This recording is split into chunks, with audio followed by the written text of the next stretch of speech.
एक छोटे से गांव में एक साधु बाबा रहते थे जो लोगों को अच्छे कर्म करने की शिक्षा दिया करते थे। वे हमेशा ये कहते थे कि जो जैसा कर्म करता है वैसा फल उसे मिलता है।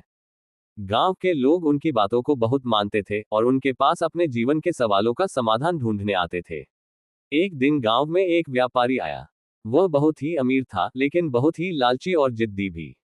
उसने बाबा से पूछा, बाबा मुझे और पैसा चाहिए। मुझे सब कुछ चाहिए लेकिन मुझे किसी की मदद करने का मन नहीं करता। क्या आप मुझे ऐसा कोई तरीका बता सकते हैं जिससे बिना किसी मेहनत के और ज्यादा पैसा कमा सकूं? साधु बाबा मुस्कुराए और बोले, तुम चाहो तो एक रास्ता अपना सकते हो, लेकिन याद रखना उस रास्ते में जो कर्म तुम करोगे वही तुम्हारे भविष्य को प्रभावित करेगा। व्यापारी ने उत्सुकता से पूछा, वो क्या रास्ता है बाबा? बाबा ने उसे एक कहानी सुनाई। एक समय की बात है, एक गांव में एक छोटा सा लड़का रहता था। वह बेहद गरीब था लेकिन बहुत ईमानदार और मेहनती। उसके पास कोई साधन नहीं था लेकिन वह अपनी छोटी सी दुकान में अपने दिन का बहुत हिस्सा काम करता था। वह हमेशा लोगों के साथ अच्छा व्यवहार करता, उन्हें उनकी जरूरत के हिसाब से सामान देता और कभी भी किसी से ज्यादा पैसे नहीं लेता। एक दिन एक व्यापारी गांव में आया। वह उस लड़के की दुकान पर रुका और उसने सोचा, ये लड़का गरीब है, इसको आसानी से ठगा जा सकता है। उसने लड़के से कहा, तुम मेरे पास काम करोगे, मैं तुम्हें अच्छा पैसा दूंगा। लड़का कुछ सोचने के बाद सहमत हो गया। व्यापारी ने उसे काम पर रखा और उस लड़के ने बहुत मेहनत की।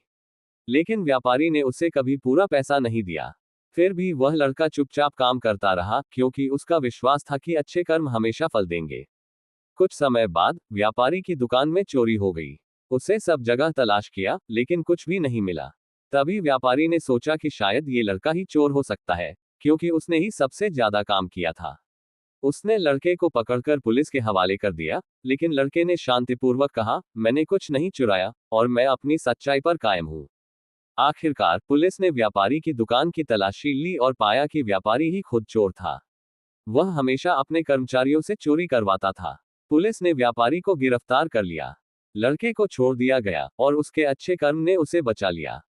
साधु बाबा ने व्यापारी से कहा, तुम देख रहे हो, ये लड़का बिना किसी लालच के अपने कर्म करता रहा और उसका कर्म उसे उसकी सच्चाई में बनाए रखा।